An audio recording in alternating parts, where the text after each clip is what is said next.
Firefighters raced to rescue 2 window washers trapped on broken scaffolding, blowing in the wind on the side of a high-rise building in Manhattan's Columbus Circle Friday morning. First responders were called to 25 Columbus Circle around 9:47 a.m. after a 911 call about the window washers trapped on the building's 78th floor, FDNY's Deputy Chief Michael Trahan said during a news conference Friday. The scaffold had broken free from the building and was only hanging on by security lines when first responders arrived, Trahan said. Hair-raising footage from the ground captured the scaffolding billowing back and forth and spinning around in high wind conditions.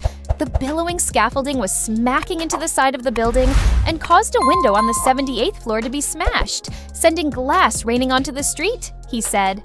When they got up onto the 78th floor, they saw the window was blown out, glass everywhere, Trahan said. Though the workers were in harnesses, they were found not to be attached to security lines, Trahan added.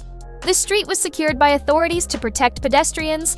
Trahan said the scaffolding was then secured with ropes, and the 2 workers were pulled into the building by FDNY using a life-saving rope tied to an object inside, Lieutenant Nick Schneider of Ladder 4, who responded to the incident, said in the press conference.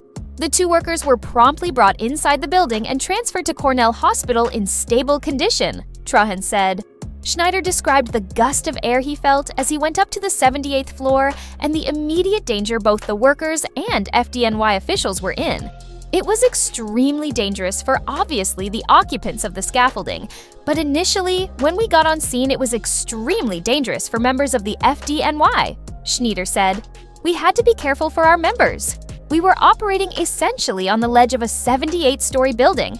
Occupants of an apartment unit were inside when the incident occurred, Schneider said.